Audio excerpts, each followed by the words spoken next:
하나님을 믿으면서도 경외하지 않는 경외하는 행동이 나오지 않는 중요한 이유는 무엇이라 했죠? 우리가 두 가지 살피고 왔는데, 하나는 내가 너무 공부하고 힘들 때, 또 지난주는 하나님이 내 마음에 들지 않을 때, 우리가 심지어 하나님을 믿고 있음에도 불구하고 하나님을 경외하는 행동이 나오지 않을 수가 있다. 그런데 성경을 보면 하나님이 마음에 들지 않을 상황들이 아주 많이 존재합니다. 그 하나님이 내 마음에 쏙 들지 않는 그런 많은 상황들 가운데서 어떤 사람은 하나님을 경외하고 어떤 사람은 하나님을 경외하지 않는 행동으로 나아간단 말이에요. 자, 동생의 제사는 받으시고 자기의 제사를 받지 않은 가인이 하나님 마음에 안 드는 것이고요. 또 이삭을 선물로 약속의 아들로 주셨던 하나님이 그 아들을 번제물로 바쳐라 하실 때 아브라함에게 하나님은 마음에 들지 않습니다.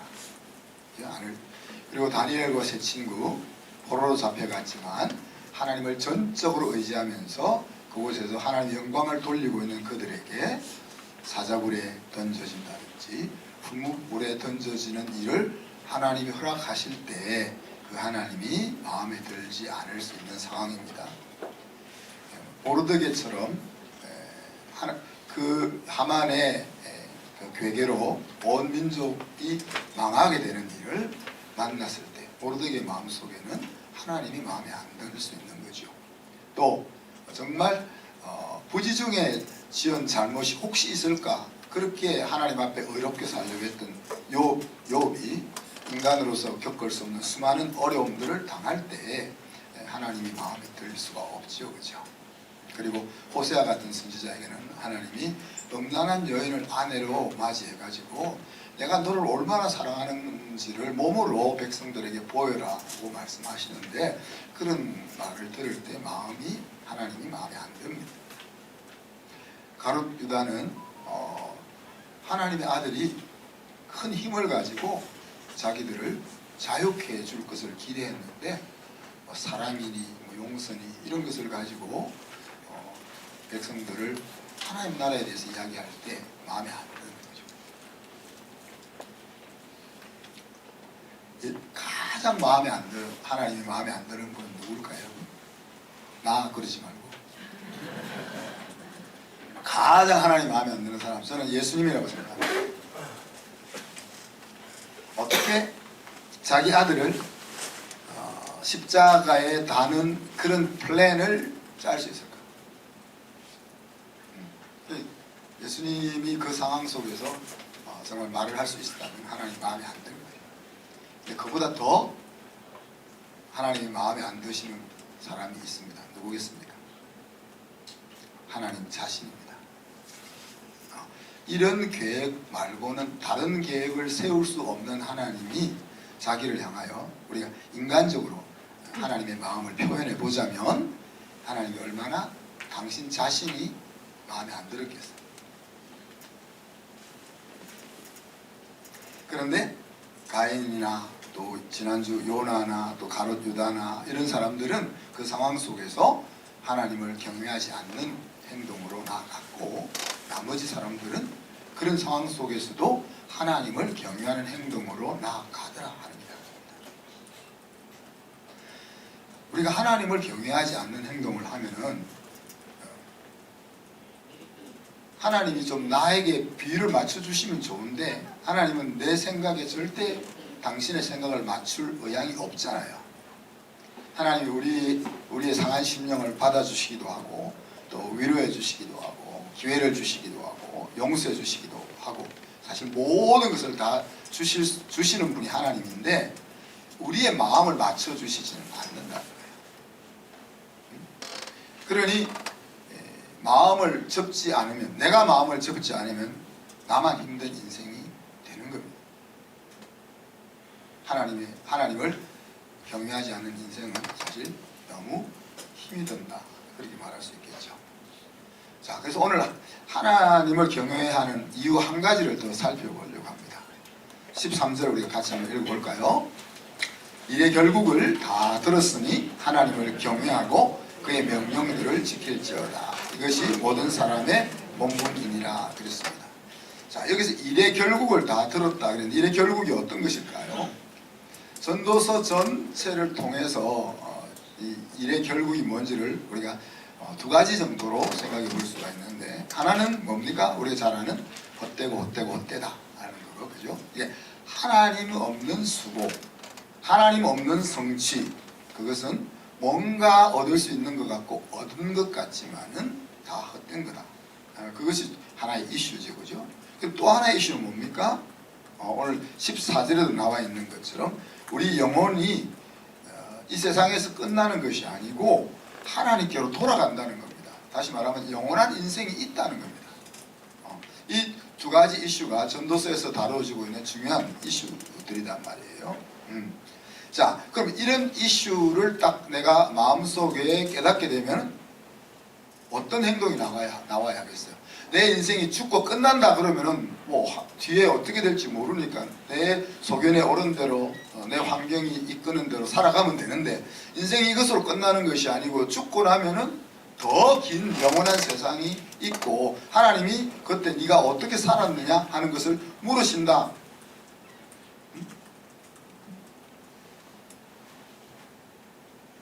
그럼 어떤 행동이 나와야 돼요? 하나님을 경외하고 그 명령을 지키는 행동이 나온다는 거예요. 자, 그런데 하나님을 경외하고 그 명령을 지키는 이것을 오늘 한국 성경에 모든 사람의 본분이다 그랬는데 영어 성경에는 whole duty of man 그랬어요.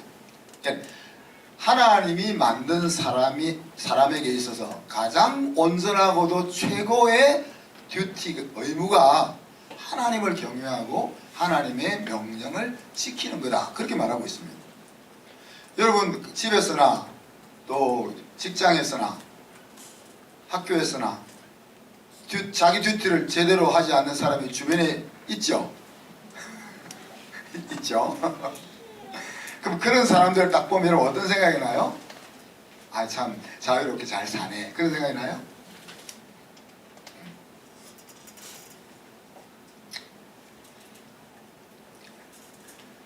그런데 우리에게 주어진 가장 중요한 듀티가 하나님을 경외하는 것, 하나님의 말씀을 지키는 것이라고 하고 있습니다. 자, 오늘 본문에는 나오지 않지만은 언제 이렇게 이야기합니다. 전도서 기자가 청년의 때 곧 곤고한 날이 이르기 전에 아무 낙이 없다는 날이 없다고 말하기 전에, 낙 있는 날이 없다고 말하기 전에 창조자 하나님을 기억하라, 그런 이야기를 하고 있습니다. 자, 청년의 때를 이제 어떻게 설명하고 있습니까? 곤고한 날이 이르기 전에, 마음이 힘든 날이 이르기 전의 시기가 청년의 시기라는 거예요. 여기 청년의 시기에 있는 분들도 계시고 또 곤고한 자리에 있는 분들도 계시죠. 또 이제 청년의 때는 즐겁고 누릴 것이 너무 많아. 세상에 가면 재밌는 일들이 흩어졌어. 이것도 하고 싶고 저것도 하고 싶고 그것에 마음을 빼앗기고 그런데 그런 것이 하나도 낙이 안 되는 날이 온다.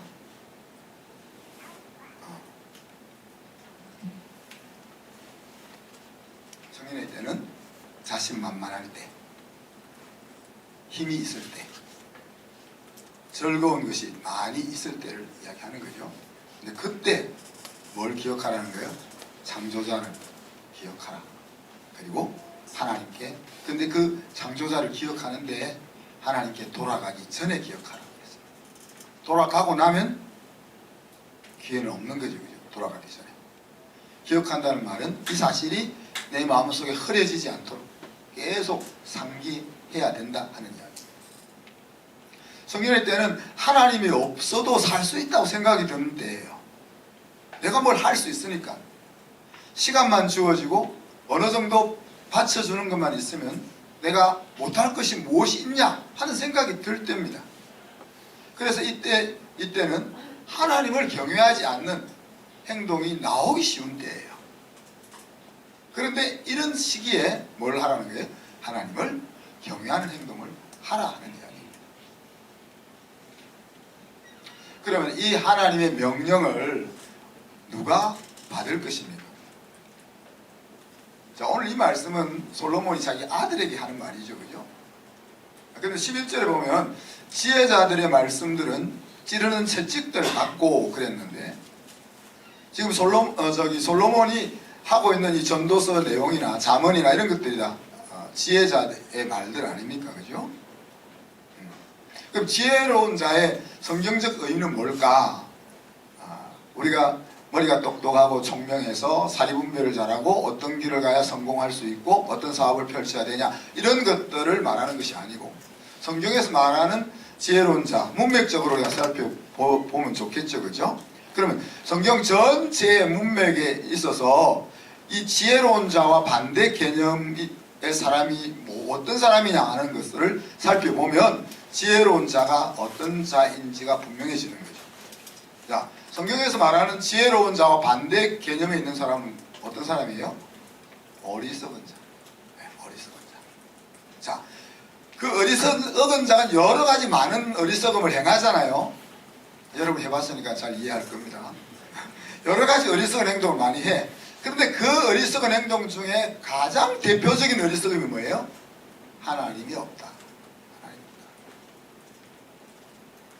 하나님이 없다고 생각하고 하나님 없이 인생을 계획하고 또 다른 사람에게도 나는 하나님 없이 잘 멋있게 산다 이렇게 보이면서 살아간다 하는 이야기입니다. 이런 사람들은 하나님을 경외하지 않게 되고 하나님을 종교의 대상 이상의 하나님을 못 만나는 거예요. 나를 사랑하고 내 인생을 책임지시며 영원한 천국을 준비하고 있고 내가 넘어질 때 나를 붙잡아주고 내가 마음 아플 때 나를 보듬어주고 하는 이런 인격적인 하나님을 만날 수가 없는 거예요. 그냥 종교에서 말하는 그 하나님만, 마음의 신화, 석가나 이런 하나님만 만날 수 있는 거죠. 그러니까 이렇게 되면 육신의 소견에 옳은 대로 행동이 나오잖아요. 이 육신의 소견이 옳은 대로 행동한다는 것이 얼마나 어리석겠습니까, 여러분? 소견은 어디에서 옵니까? 내가 지금까지 살면서 배웠던, 익혔던 경험에서 나오죠. 그죠? 자, 오늘날 눈만 뜨면 날마다 수천 권의 책이 전 세계에서 새로 쏟아져 나옵니다. 그죠? 새로운 발견과 발명이 하루가 멀다 하고 계속 나옵니다. 10년 전만 해도 생각지도 못했던 일들이 오늘날 현실로 다가와 있습니다. 제가 이번 주에 유튜브를 하나 봤는데 우리 한강 밑을 뚫고 이렇게 터널을 만드는 거더라고요. 옛날 같으면 이렇게 물막이 해가지고 막 물 이쪽으로 흘러가게 하고 이쪽을 터널 뚫고 난 다음에 이쪽을 다시 막아서 이런 식으로 공사를 한단 말이에요. 근데 이건 두더지처럼 그냥 땅 밑으로 이렇게 쭉 파가지고 물 밑으로 쭉 파서 뚫고 나오면 그냥 터널이 되는 거예요. 근데 이 생각을 제가 초등학교 때 했어요. 그래요. 설계도도 나름 그 당시 내 수준에서 설계도를 그린 거야. 이렇게 그 바퀴가 이렇게 돌면서 파고 들어가면 흙이 떨어져 나올 테니까 흙을 뒤로 보내는 이런 보내는 것도 있어야 될 거고, 그러면서 근데 이 기계를 만드는데 아마 1,300억인가 그렇게 든대요. 이 기계를 하나 만드는데, 조립을 하는데, 그러면 이것을 대신에 조립을 딱 해놓고 나면 매일 12m씩 파 나간다. 그러니까 제가 50년 전에 생각했던 게 이제 현실로 와 있는, 이런 일이 땅을 파는데 두더지처럼 이렇게 그냥 위를 다 걷어내고 파는 것이 아니라 그냥 두더지처럼 땅을 쑥 파면 되겠다 하는 생각을 제가 50년 전에 가졌는데 그게 현실로 지금 되고 있더라는 이야기. 다르게 이야기하면 사람이 생각할 수 있는 일들은 거의 다 이루어질 수가 있는 이야기들입니다. 우리가 지금은 상상도 우리가 그런 일이 과연 이루어질 수 있을까 생각도 못 하겠지만은 우리가 여기에서 뭔가가 계획되고 있으면은 그것이 언젠가는 이루어질 수 있다라고 저는 보는 거예요.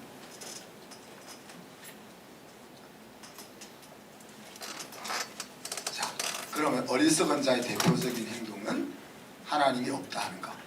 그러면 지혜로운 자의 가장 대표적인 행동은 뭐예요? 하나님이 있다는 거죠. 하나님이 있다. 하나님이 있다는 것이 그냥 단지 하나님이 존재하신다는 것을 말하는 거 아니잖아요. 하나님이 존재하시는 것은 당연하고 그 존재하시는 하나님이 온 우주의 왕이고 나의 주인으로 계시다 하는 것을 인정하는 거죠. 그죠? 그리고 그 하나님이 내가 인생을 살아가면서 하나님을 생각하며 살았던 것에 대해서는 큰 보상을 준비하고 있는데 하나님이 주시는 그 보상이 내가 인생에서 추구할 수 있는 가장 가치 있는 것이라 하는 것을 받아들이는 것을 의미합니다. 그죠? 그리고 나서는 내 인생을 하나님과 엮어서 계획해보고 하나님과 엮어서 살아가는 이것이 뭐예요? 하나님이 있다 하는 거단 말이에요.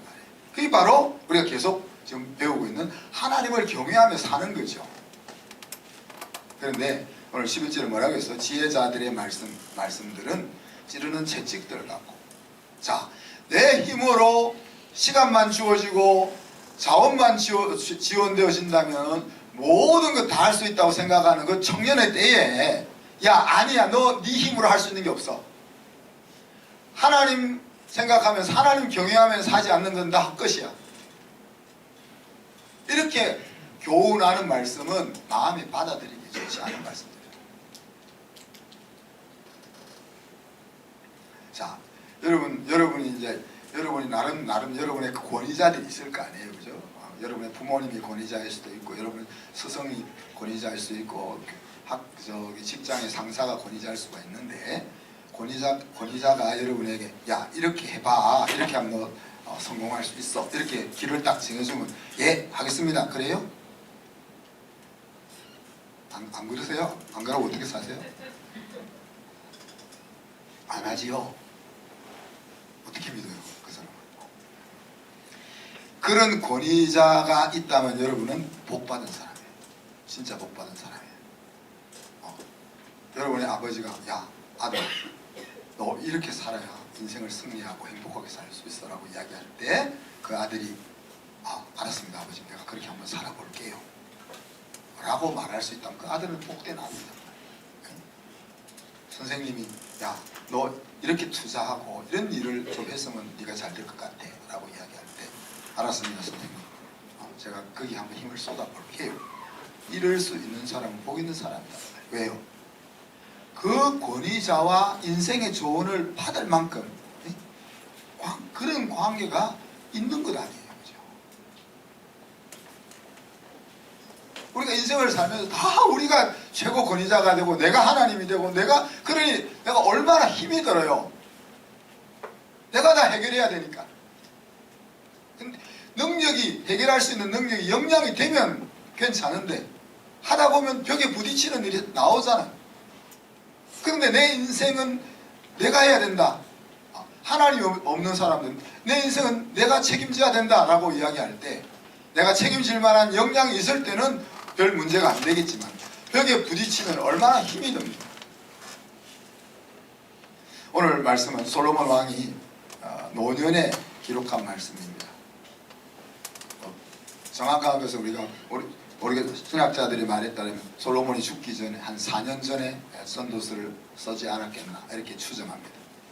솔로몬은 어떤 사람입니까 여러분? 지금 솔로몬의 아들에게 이 글을 쓰고 있는데 후궁이 700명 첩이 300명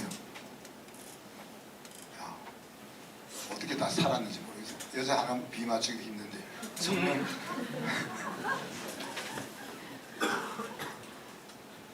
바로의 딸 중에도 마음에 들면은 와이프로 삼고 모압 자손의 여인 중에도 마음에 들면 자기 아내로 삼고 암몬에 갔다가 암몬 여인이 이쁘면 또 자기 아내로 삼고 에돔 여인 중에서도 아내로 삼고 헷 여자들 가운데서 아내로 삼고 이렇게 해서 1000명이 된 거예요. 그래서 말년에는 이 이방 여인들이 섬기는 신을 섬길 수 있도록 신전을 짓도록 허락하잖아요. 그리고 더 나아가서는 자기도 하나님 마음에 안 드는 그 짓을 하게 되었다 하는 것이죠. 그렇죠? 솔로몬은 사실 원함이 없이 그러니까 원하는 것을 금하지 않고 살아본 사람 아닙니까? 우리는 원하는 대로 살고 싶어도 지혜가 부족해서 돈이 없어서 못하는 것이 많아서 아쉬운 것이 많은 사람인데, 솔로몬은 자기가 마음먹은 것은 해볼 수 있는 대로 다 해본 사람이란 말이에요. 그런 사람이 좀 오늘 아들에게 이야기하는 거예요. 아들이 형통한 삶을 살기를 바라는 그 아버지의 마음으로 오늘 이 말씀을 하고 있다는 이야기입니다.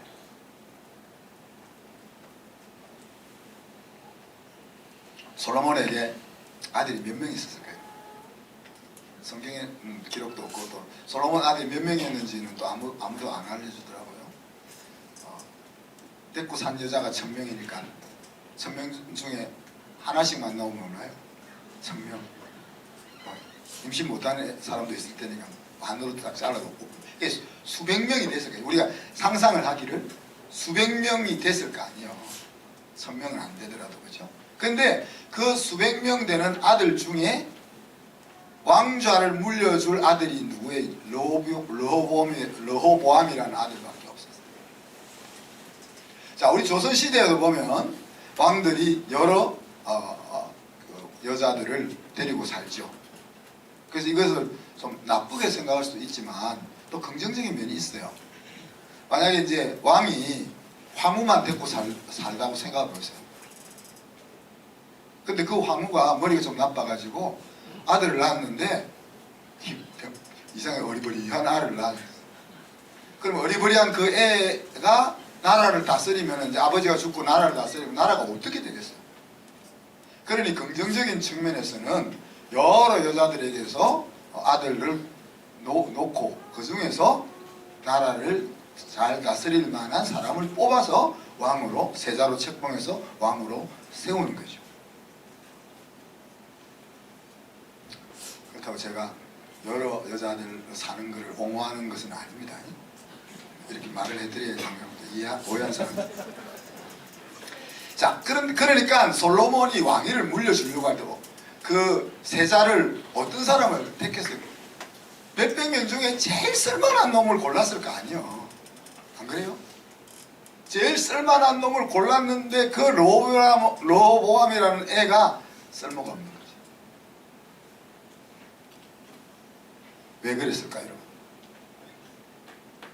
성경에 보면 르호보암의 잘못을 지적하는데 두 번이나 지적하는 데 있어가지고 어머니의 이름을 두 번이나 언급합니다. 그래서 왕이 지금 하나님 앞에서 잘못 나라를 다스리고 있는데 그것을 책망하는 상황 속에서 엄마 이름을 왜 불러요, 하나님? 그 엄마가 누군가 하면요, 암몬 여자 나아마라는 사람이에요. 자, 우리 어린 아이가 태어나서, 우리 하영이가 저 태어나서 엄마 품에 잘 안겨 있는데 보통 2살, 3살 때까지 정서적인 탱크가 한 90% 이상 준비되는 기간이잖아요.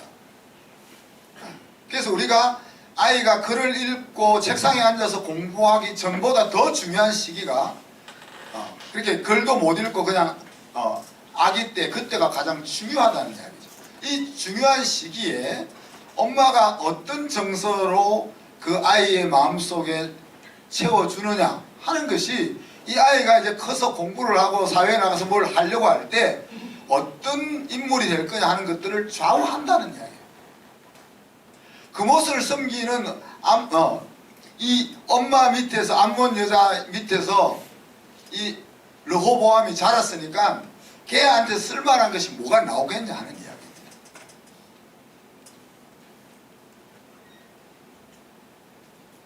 솔로몬은 아버지였지만 아버지가 아닌 거죠. 1000명이나 데리고 살라니까 어떻게 아들 이름 아는 사람 별로 없었을 거예요. 그리고 어머니가 자기가 낳은 아들을 책임지고 이끌고 교육시켰을 거 아니에요. 그러니 오늘 솔로몬이 지금 잠언에는 아들아 아들아 아들아 22번이나 아들아 아들아 그렇게 이야기해요. 이 잠언을 쓰는 목적이 내 아들을 들으라고 쓴단 말이에요. 오늘 이 전도서도 내 아들의 마음속에 새겨지라고 쓴단 말이에요. 근데 그 인간들 중에 아무도 아버지가 이렇게 피맺히게 호소한 이 말씀을 받은 인간이 없는 거죠.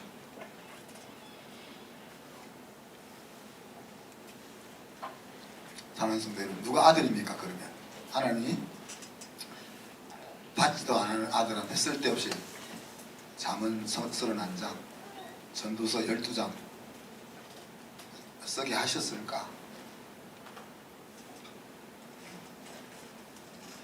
이 말씀을 아버지가 나에게 한다고 생각하고 그것을 내 말씀으로 받는 사람이 아들인 거예요. 여러분, 반면교사라는 말이 있잖아요, 그죠? 우리 아버지가 좀 술을 많이 먹고 이랬으면 나는 커서 절대 술 고래가 안 될 거야 라든지, 아버지가 엄마를 막 두드리 펴면서 맞으면서 그것을 보고 자라는 아들은 나는 절대 저런 인간은 안 될 거야, 그렇게 이제 그런 것들이 반면 교사잖아요. 근데 그 인간들이 또 지가 어려워지면 지가 술 먹고 또 지가 애 패고 그런단 말이에요. 그래서 이 반면 교사라는 것은 그 잘못된 행동을 보고 바른 행동으로 돌이키는 이런 것은 진짜 극히 희귀하게 일어나는 일이에요. 그래서 우리가 우리 부모에게 있어서 중요한 일은 뭐겠어요? 야, 엄마는 안 그래도 너는 그래야 돼, 이게 아니라는 거예요. 엄마가 안 그러는데 애들이 어떻게 안 그럴 수가 있어? 아빠는 안 그래도 너는 그래라. 그게 안 된다는 이야기예요. 그러니까 우리는 본받을 만한 본을 보이는 부모가 얼마나 중요하냐는 것들을 깨달아야 돼요. 여러분, 우리가 자녀들에게 본받을 만한 본이 된다는 것은 우리가 완벽해야만 된다는 거 아닙니다. 우리가 지혜가 부족해도 본을 보일 수가 있고요, 우리가 돈이 부족해도 본을 보일 수가 있고요, 건강이 부족해도 본을 보일 수가 있고요, 그 중에서 하나님을 경외하는 것이 우리 가정의 문화로 자리 잡게 하는 이것에 있어 가지고 우리 부모가 자녀들에게 본을 보여야 됩니다. 우리가 인생을 살면서 원치 아니하는 어려움들을 여러 가지 만납니다. 앞에서 이야기한 것처럼 어떤 때는 사업이 망해서 경제적으로 어려움을 만나기도 하고, 어떤 때는 몹쓸 병이 걸려서 몸이 약해져서 할 일을 제대로 못하는 일을 만나기도 하고, 자식이 속을 썩이는 일을 만나기도 하고, 하여튼 여러 종류의 공부한 일들을 우리가 만나게 되죠, 그죠? 그런데 하나님을 경외하는 것은 그 상황 속에서 정말 제대로 하나님을 경외할 수 있는 본을 보일 수 있는 거예요.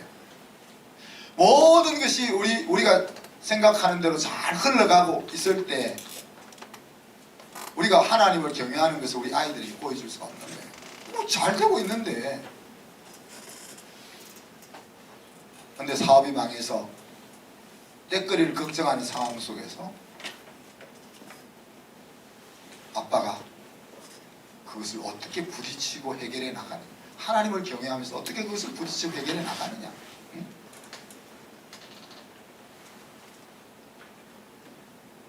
엄마가 건강을 잃어서 제대로 아이들을 챙겨주지도 못하는데 그 상황 속에서 엄마가 하나님을 경외하면서 어떻게 하냐, 이것을 보여주는 것이 하나님을 경외하는 거단 말이에요. 그것을 보여주는 것이 사실은 우리 아이에게 우리가 줄 수 있는 최고의 것이다. 최고의 것이다. 여러분, 우리는 자녀 인생의 승리를 위해서 수고하죠, 그죠? 수고하잖아요. 자, 우리 자녀들에게는 부족함을, 나는 어릴 때 부족함이 많았으니까 우리 자녀들에게는 부족한 것 없이 살게 해주겠다, 우리가 그런 마음 먹고 있잖아요.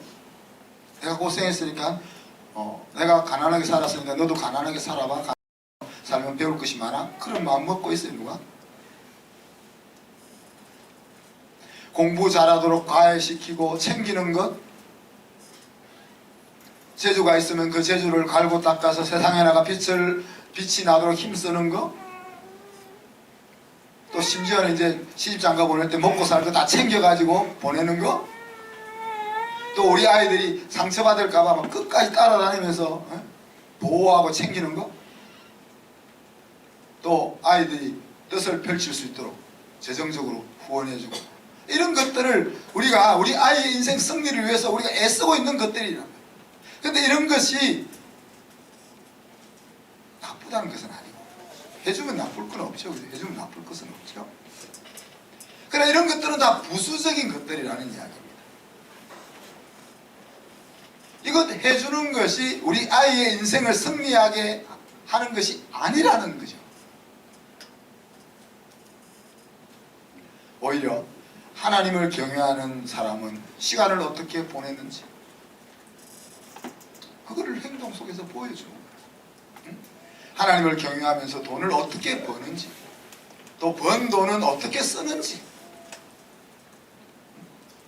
하나님 앞에 연보는 어떻게 드리는지, 도움이 필요한 사람은 어떻게 돕는지,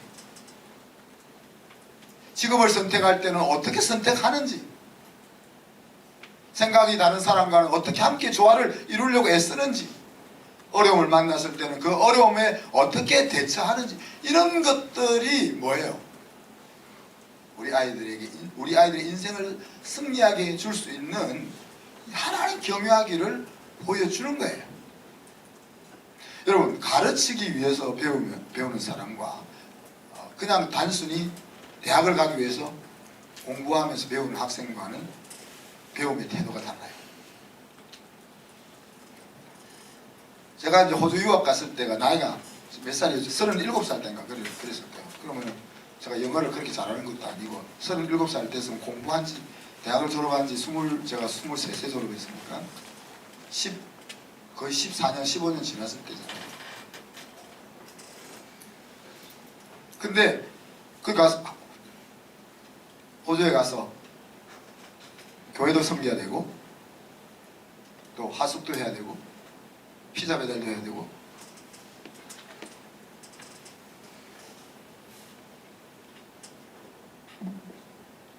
그런 상황 속에서 공부를 해냈잖아요. 그런데 풀스칼라십 받고 온 목사님 한 과목도 못하고 돌아왔어요. 부부가 같이 와서 돈 벌면서 한 사람이 아내가 돈을 벌고 신랑이 이제 공부를 하는, 한 과목도 패스 못하고 돌아갔어요. 자, 나이가 많아서 머리로 치면은 공부하는데 지장이 많지. 또 돈 먹고 살아야 되니까 먹고 사는 것 하는데 시간을 많이 뺏기니까 공부하기가 힘들잖아요. 그렇지만 이 말씀을 내가 잘 배워서 우리 성도들을 어떻게 더 풍성한 삶을 살 수 있도록 이끌 수 있을까 하는 마음을 가지고 갔기 때문에 그런 것들을 넘어설 수 있다는 이야기입니다. 자, 우리가 그냥 내가 하나님을 경외하기를 배우는 것보다 우리 아이들에게 하나님을 경외하는 것을 보여줘야지, 이런 생각을 가지고 배울 때는 더 다르다는 이야기입니다. 연극으로라도 해야 될 거 아니에요. 엄마 아빠가 싸우다가 애가 딱 들어오면 이렇게 딱 하는 거죠. 여보, 집에 방에 들어와, 이렇게 방에 들어서 그렇죠. 근데 그렇게 연극으로라도 하다 보면 어떻게 돼요? 진짜 하나님을 경외하는 것이 자꾸 익숙해져 가는 거죠. 그리고 자녀들은 자라서 때가 되면 보고 자랐던 그것이 나타난다는 이야기입니다. 솔로몬의 아들들은 결국 아버지의 피맺힌 부탁, 명령을 무시해. 그래서 로보암은 자기 인생도 망했고, 그리고 나라는 둘로 나누어지면서 결국 나라가 망하는 자리까지 가게 되죠. 그죠? 자, 오늘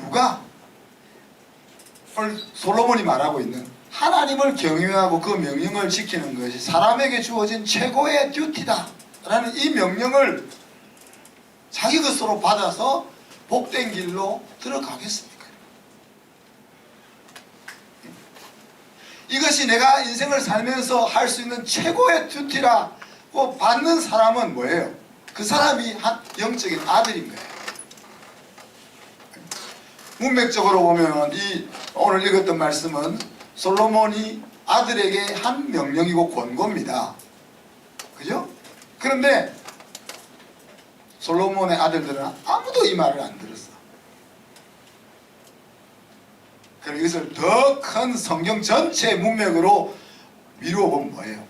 하나님이 솔로몬이 아들을 통해서 자기 인생을 살면서 경험했던 것을 교훈하는 이것을 통해 가지고 영적인 아들, 딸인 우리들에게 말씀하고 있는 것으로 우리가 해석할 수 있는 거죠. 그죠?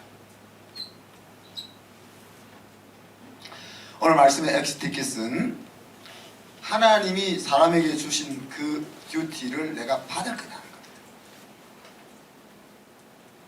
그럼 뭡니까? 하나님을 경외하고 명령을 순종하는 것. 그것을 받는 사람이 내 아들이고 하나님의 딸인 거죠. 자, 저와 여러분이 그래도 신앙이 있잖아, 나름. 그죠? 그래서 하나님을 경외 안 하겠다 이런 마음은 안 먹고 있어. 근데 실질적으로 하나님을 경외하는 것이 잘 안 될 때가 많아요. 그래서 실질적으로 도움이 되는 팁을 제가 하나 드립니다. 저한테서 나온 것은 아니고 성경의 모세의 깨달음 속에서 우리가 받을 수 있는 건데, 시편 90편 12절에 보면 우리에게 우리 날 계수함을 가르치사 지혜로운 마음을 얻게 하소서 라고 모세가 깨달아요. 무슨 말입니까? 내 인생이 어디까지다 하는 것을 인지하게 되면은 하나님을 경외하는 행동이 나올 수밖에 없다는 거예요. 그래서 여러분 지금 여러분의 인생의 날수를 정해보라는 거죠.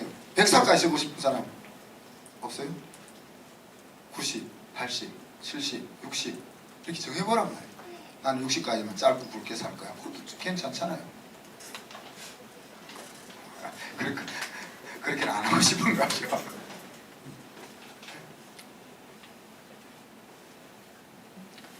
자, 내가 내 인생의 나이를 정하면, 그 날 계수를 하면 어떻게 돼요? 그러면 남은 시간을 어떻게 살아야 할 것인지가 나온다는 거예요. 청년의 때는 내 인생이 영원할 것 같이 생각하잖아. 그러니 하나님 경외하는 삶이 안 나오는 거야. 내가 지금 살 날이 5년밖에 남지 않았다. 내 살 날이 10년밖에 남지 않았다. 내 살 날이 20년 남았다라는 것이 피부에 딱 와닿게 되면은, 그러면 이 10년, 20년, 5년을 어떤 식으로 살아야 되냐 하는 것들이 딱 떠오른다니. 왜? 여러분 적어도 하나님을 향한 신앙은 있으니까.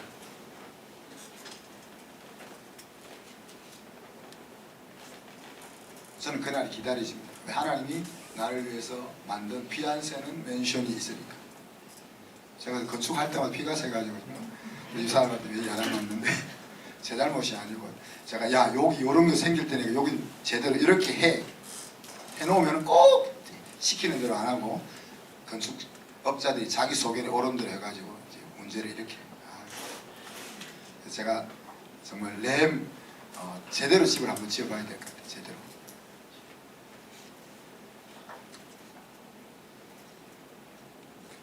자기의 날 계수하는 것을 해보면은 더욱 열심히 살아가게 되는 거예요. 그날까지. 이렇게 사는 것이 인생인 겁니다. 정하지 않고 그냥 살아가는 것은 살아가는 것이 아니고 죽어가는 것이야. 그냥 이것이 단지 존재만 하는 거예요. 그 존재가 내 옆에 있는 하나님의 나라에 아무런 영향을 미칠 수 없이 그냥 존재만 하는 거예요. 솔로몬 왕이 17살 때 즉위를 했다고 합니다. 그러니까 이제 솔로몬이 뭐 대단히 하나님을 사랑했던 건 아닌 것 같아요. 17살이 되니까 왕이 됐으니까 나라를 다스리기 얼마나 버거웠겠어요. 그러니 하나님 앞에, 하나님 난 너무 어려가지고 이 많은 백성을 우리 아버지처럼 다스릴 자신이 없습니다. 그래서 지혜를 주세요. 이 백성들을 다스릴 지혜를 주세요. 그렇게 여러분이면 안 그러겠어요? 졸경사 17살 때 왕이 된다, 여왕이 됐다 그러면 안 그러겠어요? 아, 내가 이제 내가 가진 역량을 마음껏 내 마음대로 펼쳐나갈까 이렇게 안 할 거 아니에요. 제가 예수 믿고 2년 만에 대학부 회장이 됐는데 예수 믿은 2년밖에 안 됐으니까 뭘 알겠어요. 그래서 그해 연말에 5일 동안 금식을 하면서 내가 하나님에 대해서 아는 것도 없고 신앙에 대해서도 아는 것도 제대로 없고 성경도 읽은 지 얼마 안 돼요. 그런데 이걸 어떻게 감당합니까? 이것을 감당할 수 있게 해주세요 라고 이제 금식 기도했던 기억이 납니다.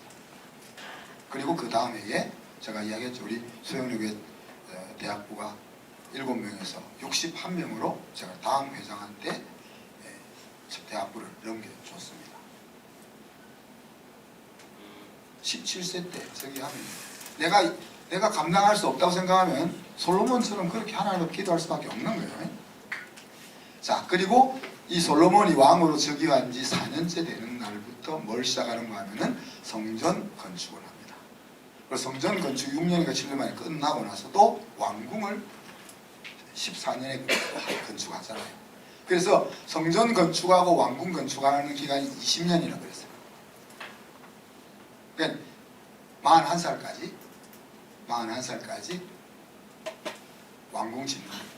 그 다음에 42살 때부터 이제 얘가 정신이 나간 거예요. 41살까지는 이게 하나님의 성전을 짓고 왕궁을 지을 때까지는 아버지의 뜻을 이어받아 그렇게 하나님을 섬겼는데, 그래서 이때 41세 때 열왕기상 11장 4절에 보면 그 이 솔로몬을 이야기하면서 성경은 나이가 늙을 때 그렇게 표현해요.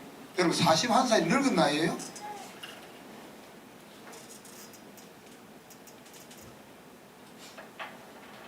(57세에) 죽었으니까 41살 더 늙었다 이렇게 말할 수도 있겠지만 41살이면 한참 일할 수 있는 나이잖아요. 그리고 사실 그때의 이스라엘은 애굽에까지 영향력을 미칠 수 있는 그런 강대한 나라가 돼 있었을 때잖아요. 그런데 성경은 뭐라고 해야 돼요? 나이 들었을 때에 그렇게 표현을 하고 있다는 거예요. 다윗은 70세가 되어 죽기까지 하나님을 떠나는 일이 없었습니다. 심지어 죽기 전에는 몸이 너무 약해져 가지고 아비삭을 품에 안겨다 줄 정도로 그렇게 육신이 약해졌지만 그의 영은 하나님 앞에서 늙지 않았다는 이야기예요.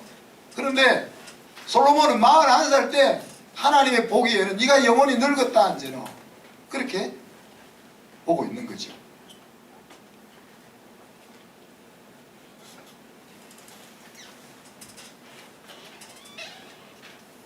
그리고 이제 왕궁을 이제 16년 뒤에 죽는데 죽기 전 4년 전에 전도서를 썼으니까 그런 영혼이 늙은, 다시 말하면 영적 지혜가 흐려진 인생을 12년 동안 살았고요. 근데 만약에 솔로몬이 내 인생의 나이를 계수했다면 어떻게 되었을까? 야, 내가 57세까지 아버지처럼 70세까지 살겠어? 아니면 아버지보다 여자들을 많이 데리고 살아서 60세까지만 살 거야? 이렇게 할 거야. 자기가 만약에 자기 인생의 나를 계수했다면은 그냥 이렇게 12년 동안을 그냥 영원히 죽어 있는 상태로 그렇게 살았겠냐 하는 걸 우리가 생각해 보게 되는 거예요. 사랑하는 성도 여러분, 하나님 오늘 말씀하시기를 너에게 내가 준 가장 중요한 듀티는 나를 경외하고 내가 준 명령을 지키는다 그렇게 말씀하고 있어요. 그것이 여러분의 마음속에 하나님 지금 나에게 하신 말씀이구나 하고 받아들여지기를 축복합니다. 그것이 받아들여지는 사람이 하나님의 아들, 딸인 거죠. 이 시간 우리가 한 1, 2분 동안 같이 기도합시다. 하나님을 경외하는 것이 나의 가장 중요한 곁이다 하는 것을 받아들이고 살게 하여 주옵소서.